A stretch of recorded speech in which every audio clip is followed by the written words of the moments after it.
Good morning and welcome to episode 2 of Spilling the Beans. I'm Greg. I'm Hillary. And today we are taste testing expensive coffee versus cheap coffee. Do you think you can tell the difference between cheap coffee and not so cheap coffee? I don't know. I don't know anything. I don't know anything about which is which, but when you walked by, I smelled a smell that did not smell super good. So, I don't know. I'm a little nervous. I feel like the pressure's on. Today we have 2 different coffees. We'll let you guess which one you think is the cheap coffee and not so cheap coffee. And really, the cheap coffee, the coffee in this bag, wasn't really that cheap. It wasn't like supermarket cheap. Yeah. For 250 grams, which is about 8 ounces, it cost 70 pesitos. We are in the great country of Mexico right now. That's $6. $3.50. 70? Oh yeah, you're right. Okay, Oh boy. It's been a while. That's pretty cheap. Cut. That is pretty cheap then, right? $3.50. I would say it's pretty cheap. And it is from the state of Veracruz. I don't know when it was roasted. I didn't get the sense that it was freshly roasted, but I did buy whole bean, so it is freshly ground. Yeah. This is from the state of Guerrero, Mexico. We've been to Guerrero, Tasco. I don't know if we've ever had coffee from there. This is natural process Catua and Obata. Probably butchered that pronunciation. And it is Arabica. And it is from Lavanda. It was roasted 4 days ago. Roasted 4 days ago in San Miguel de Allende at Lavanda Café de Especialidad. So, which one? And this cost about $12. $10 or $12. $12 for 8 ounces. So, not cheap.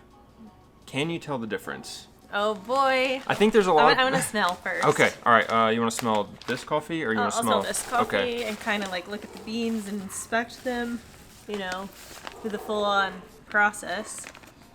The beans look. I think the beans actually look pretty good. The beans actually look pretty good. What level of roast would you say that is? First, when I look at the beans, I feel like I want to this coffee snob in me wants them to all be really, really uniform in the way that they look. None should have chips like this one. Defects, like broken. Really big ones, really small ones. And we are going to taste test this. We want to try and keep this as snob-free as possible, but being coffee company owners, we can't help ourselves. And it is a good indicator of the taste. But ultimately, this has all different sorts. I don't know if you guys are able to see that, but this bag actually kind of looks like. I think if you put the expensive beans in a different bag and then these beans in a different bag, I would definitely be able to tell which one was the cheaper. You think so? I mean, look. Yeah. Yeah. We'll get a shot of this because it looks like you can tell. But who cares what the beans look like? Cares? Do they smell good? Do they taste good? Let's see. That one smells a little like tar. Oh, that one smells like a fruit roll-up. Ooh, I gotta smell again. Roll-up, huh? Oh man, that smells good. Okay, let me smell it again. Right here, I've got some. Let's smell. Okay.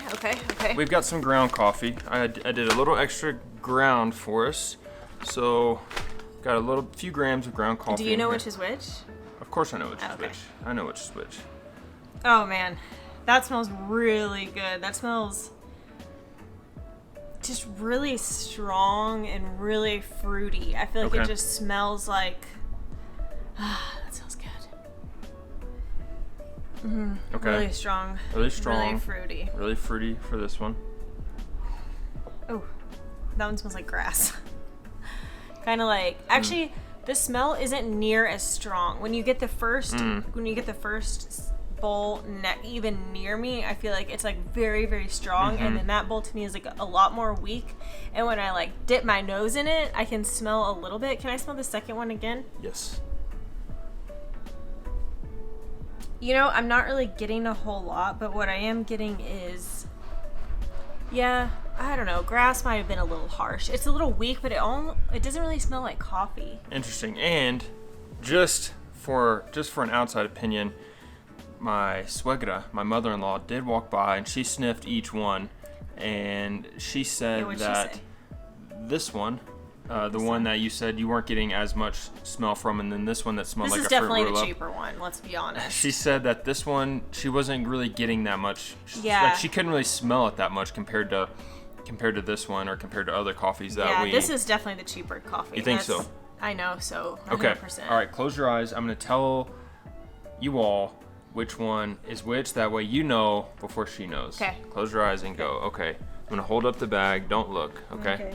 Okay, this one in the teal cup, the ocean teal, is this.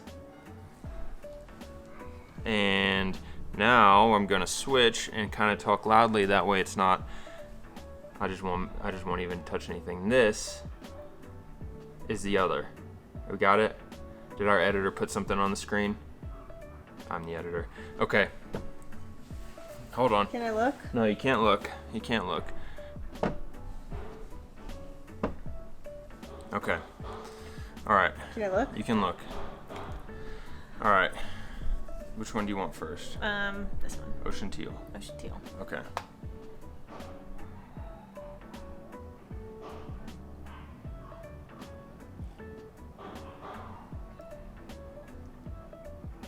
Wow.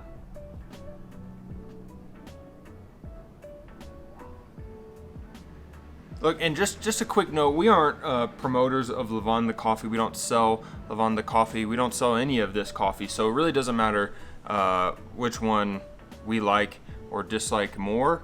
We're here to find the truth. Earlier in episode 1, we discovered that making coffee in a coffee pot is indeed terrible. We put it to the test like Mythbusters, and yes. Well, myth was not we busted. did find out. I think it's important to know, like, we do sell coffee, we don't sell this coffee, so we just happened to buy 2 different bags at Lavanda because we couldn't choose one. It doesn't matter to us financially which one tastes better. There's no incentives for us. Okay. All right. What would that taste like? I want to say it tasted good, but now I feel like the pressure's on. I feel like that tasted good, but I definitely think I'll know after this. Okay. Oh my gosh, that's really bad. I mean, really bad. Really? Yes. You're sure? I'm positive that's really bad. Obviously, I know which is which, but... That's garbage. Okay.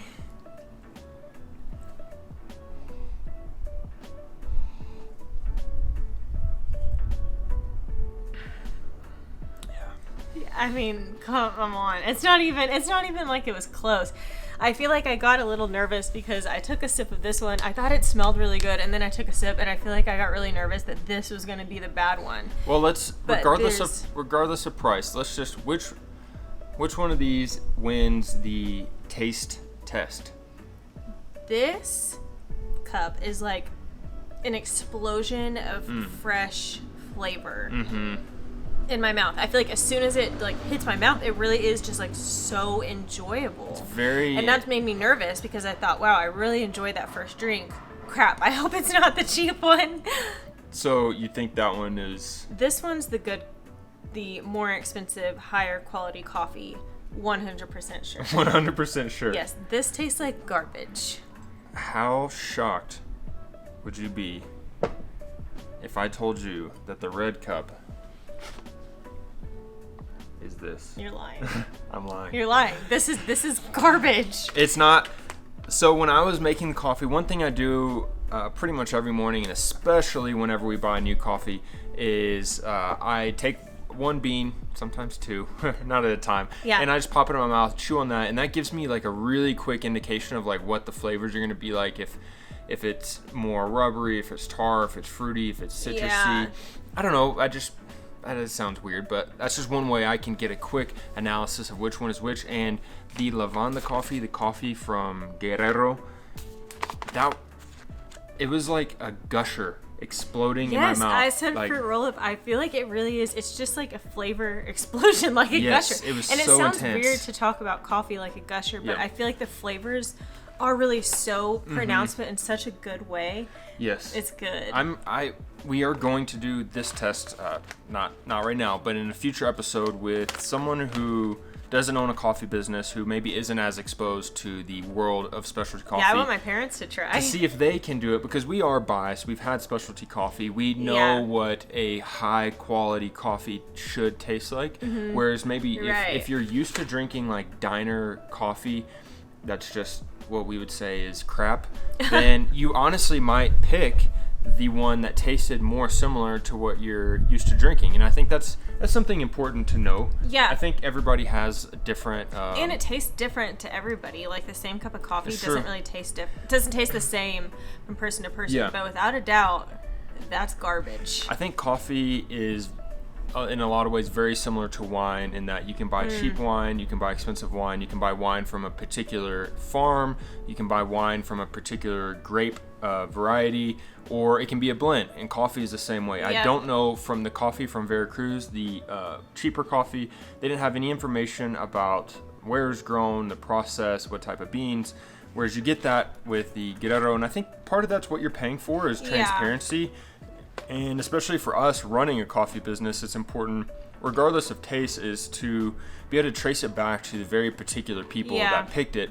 That way we can support those people. And it's not just some random coffee from some random farm picked by some random person. But, wow, that... You can have the red cup. I've always preferred ocean teal. This one, I mean, it just tastes like... Garbage. It just tastes very...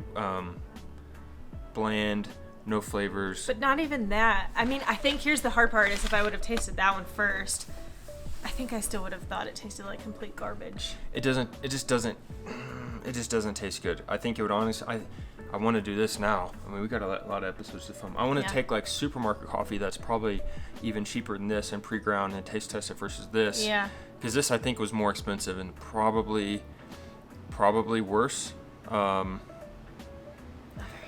Another myth we want to dispel in probably pretty much every video is that Mexican coffee tastes very different. I think a lot of people think that coffee from, let's say, like Ethiopia all tastes one way. And I'll be honest, I haven't had a chance to sample a lot of coffees from Ethiopia, but I have in Mexico.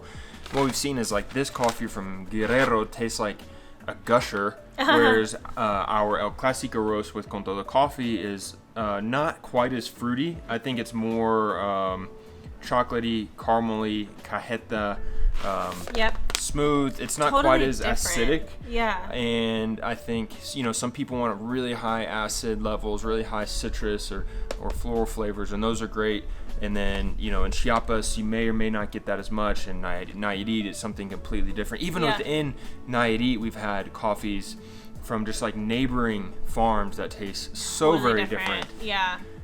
This was fascinating. So what we've learned in 2 episodes is don't make coffee in a coffee pot, which we didn't with this. This was both made in a French press at the same time, ground at relatively the same time. Yep. And if you care about the taste of your coffee at all, I mean, it makes sense to buy more expensive. In another episode, we'll talk about, if you're at a grocery store or anywhere, like how to pick a good bag, things to look for, marketing, rigmarole, and all that. Yes. I think that's it. How do you drink your coffee? What coffee are you currently drinking? What's your favorite way to prepare it? Let us know. We are very interested in what you're currently drinking. Maybe we can try it. Maybe we can compare it to something we have found here in Mexico. There you have it. The expensive coffee. Totally won. Hands down. And totally worth it. Yes. We'll see you in episode 3. Ow! Why?